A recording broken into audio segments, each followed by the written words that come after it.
Muy buenas noches y gracias por estar acá. En esta presentación me complace poder introducir el llamado de Unidos por la Familia y poder mencionar cuáles son los motivos que justifican el porqué de este llamado. Pero antes quiero clarificar qué es lo que nosotros entendemos por Unidos por la Familia. Y para esto, cuando hablamos de Unidos, nos referimos a la unión, la colaboración y el trabajo colaborativo entre distintos sectores y actores de la sociedad para poder trabajar en favor de la familia. Esto conlleva a que podamos tener a la familia como núcleo y como factor común de trabajo y estar en favor como uno de los objetivos. Cuando refiero a estar en favor de, significa estar en apoyo. En apoyo primero a la idea de familia propiamente tal, una idea que hay que defender y promover, y en apoyo a esas familias del día a día, esas familias con altibajos, esas familias que tienen problemas y conflictos y que requieren socorrer, que requieren auxiliar y que requieren de fortalecer. Dicho esto, quiero mencionar a modo general 4 motivos que buscan justificar este porqué unirnos a trabajar colaborativamente en favor de la familia. Y estos motivos apelan a reflexionar, apelan a profundizar, apelan a constatar, pero principalmente apelan a la acción, de poder hacer algo en favor de la familia. Lo primero es que la familia ha estado viviendo 2 procesos que la afectan directamente. Procesos que son paulatinos, procesos que son subyacentes, que pasan desapercibidos, y me atrevería a decir que son procesos intencionados. Por un lado, la familia está viviendo un proceso de desvalorización, una desvalorización de carácter subjetiva de su valor, y por otro lado, un proceso de desfundamentación de sus bases. Cuando hablo de desvalorización, refiere a la disminución del valor de la familia en 2 aspectos. Uno, es la desvalorización de la idea de familia propiamente tal, una idea que se funda en nuestra naturaleza, la cual está diseñada y bien pensada para fecundar la vida, para poder recibirla, para poder cobijarla, para poder formarla desde su más temprana etapa. Por otro lado, me refiero a una desvalorización de la familia como institución, una desvalorización como primera institución social, una desvalorización como núcleo fundamental de la sociedad y una desvalorización como piedra angular.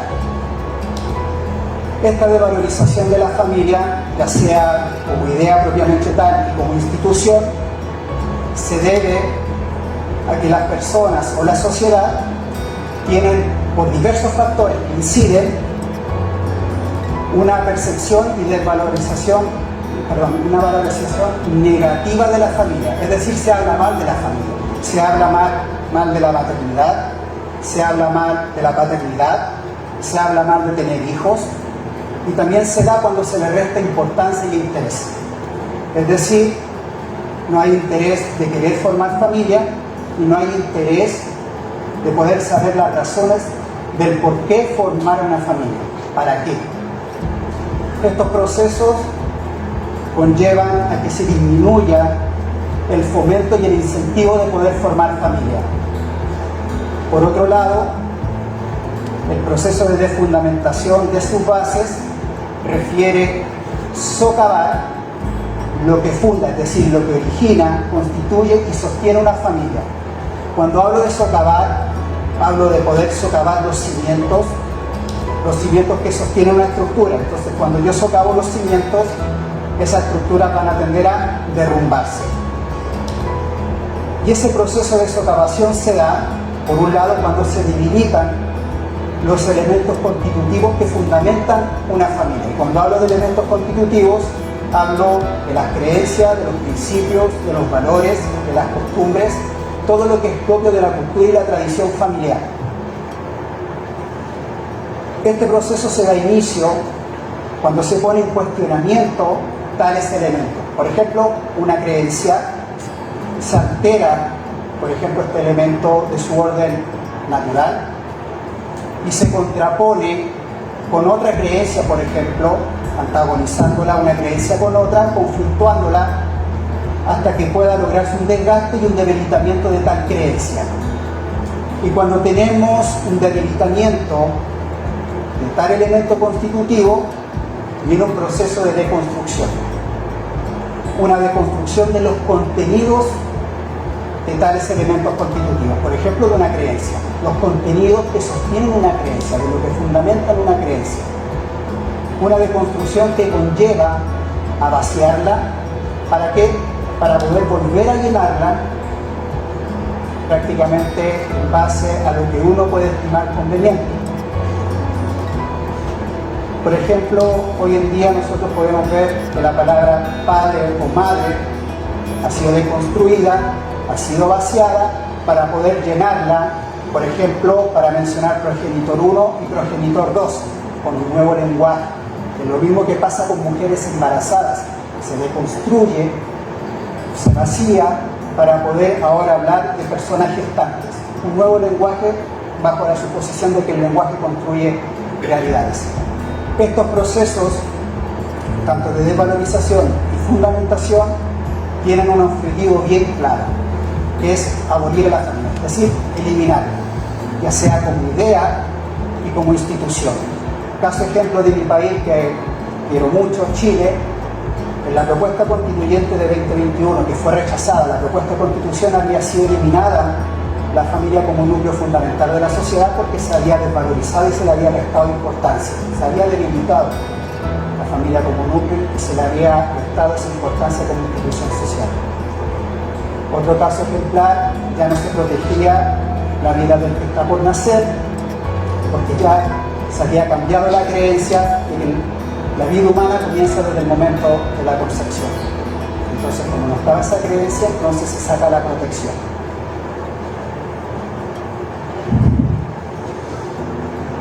Por otro lado, y esto lo digo como trabajador social, hoy lamentablemente las familias continúan viviendo en conflictos y problemáticas en su propio ser.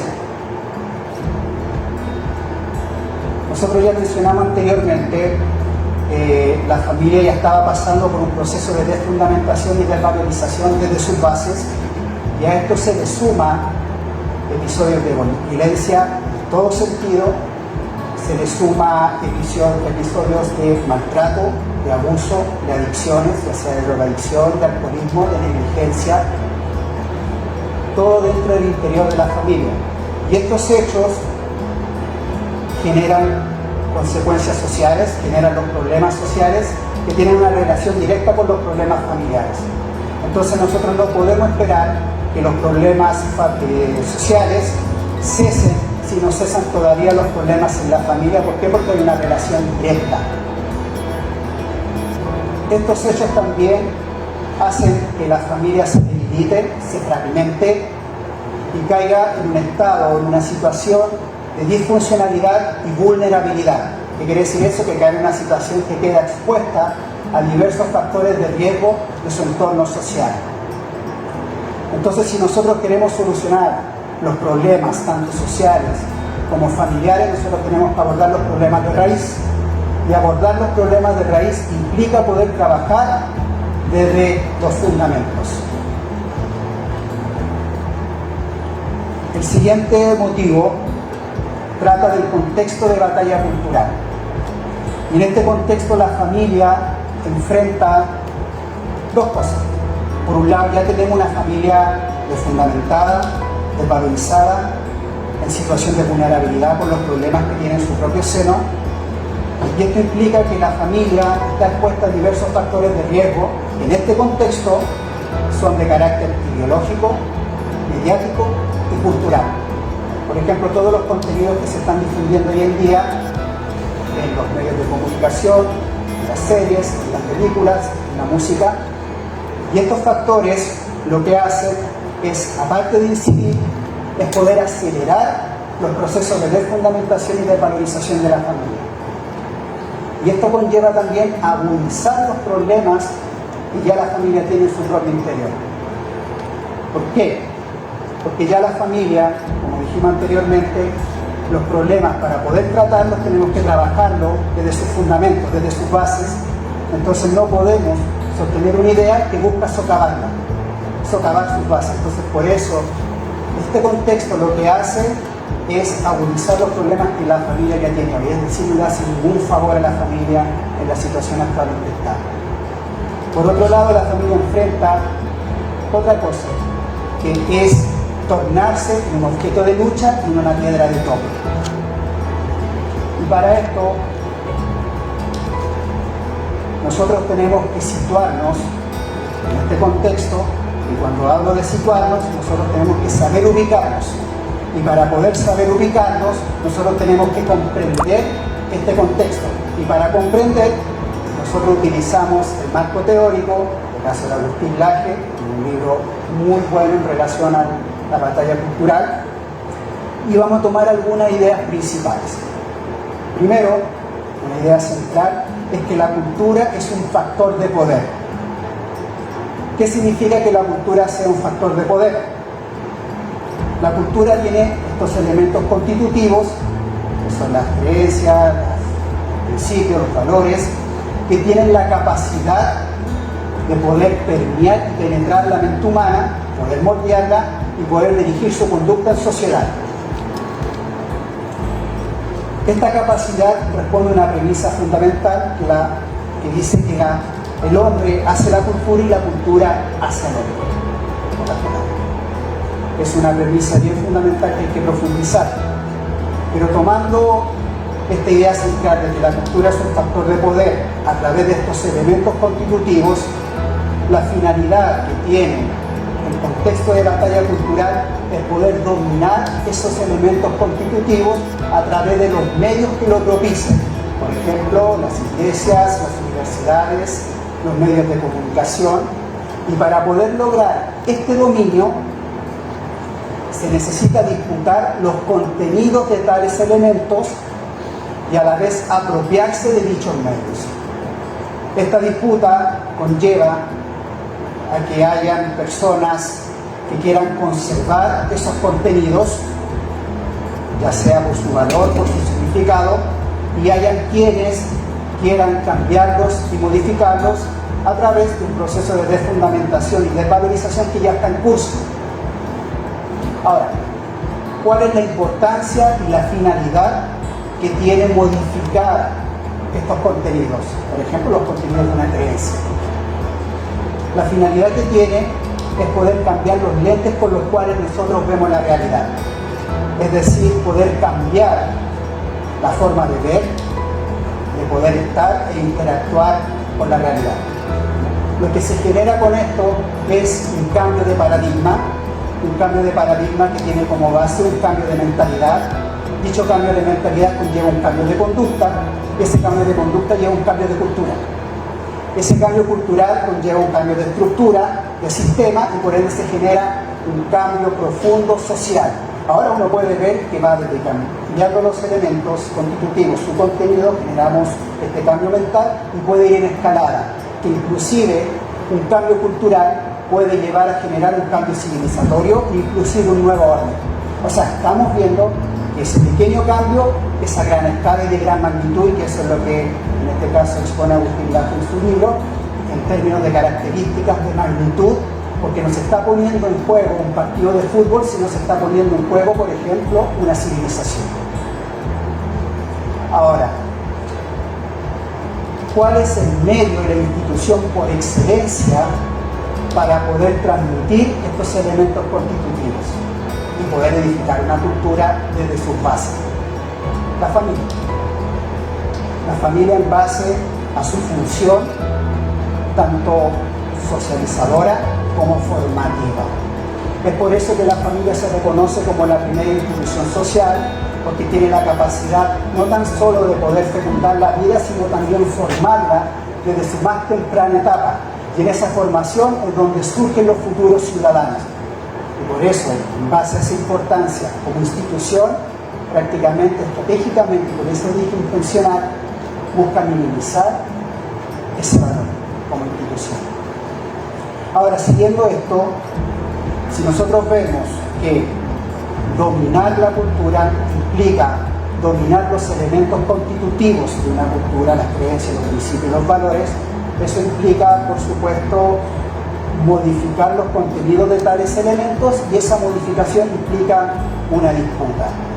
Y esto nos lleva a poder tener dos grupos que, por un lado, busca socavar, busca deconstruir y busca abolir a la familia desde sus bases. Es muy importante, desde sus bases.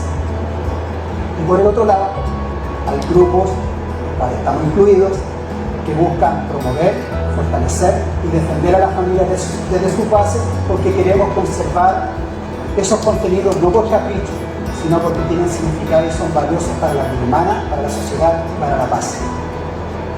Ahora, si la familia, si la cultura en este caso es un factor de poder, yo para poder ejercer ese poder necesito tener una influencia directa e inmediata con el individuo. Muchos estados o grupos de intereses de poder no pueden tener esa relación inmediata, en el caso con el individuo, porque tienen que mediar con la familia. ¿Por qué? Porque la familia es la primera institución y por eso nosotros no la podemos saltar. Y desde ahí surge que la familia es una piedra de tope para ciertas organizaciones, en este caso. Ahora, si uno se pregunta que la familia es la primera institución social, eso quiere decir que la familia es el último bastión moral en esta sociedad. Uno se puede preguntar, ¿cuál es el bastión de la familia? ¿Cuál es el último bastión de la familia hoy en día? Si nosotros podemos ver hoy en día que el último bastión que queda, porque la familia ya está en disputa y es una piedra de tope, es la relación entre padres e hijos. Lamentablemente, esta relación está debilitada por el segundo motivo que había hecho anteriormente en relación a los problemas familiares que hay. Y esta relación de padre e hijo responde a que los padres son los primeros educadores y agentes de socialización, de transmitir estos elementos constitutivos a sus hijos.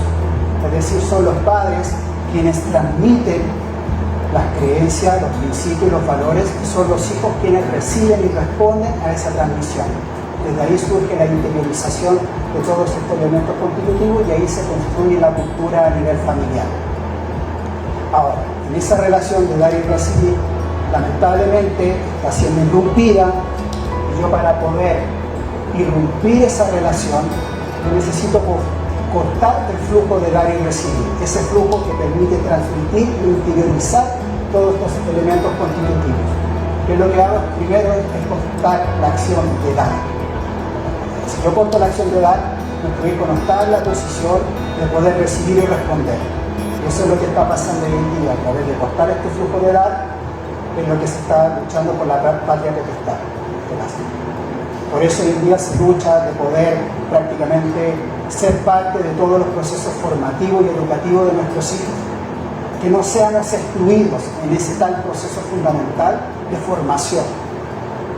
Ahora, por otro lado también, en este proceso hay un proceso de debilitamiento, ya sea por los problemas que hay propiamente tal en la familia, ya sea problemas de negligencia, problemas lamentablemente de nuestros hijos que caen en ausencias de normas, de límites, carencias afectivas, por ejemplo, pero por el otro lado hay un proceso de debilitamiento de manera intencional.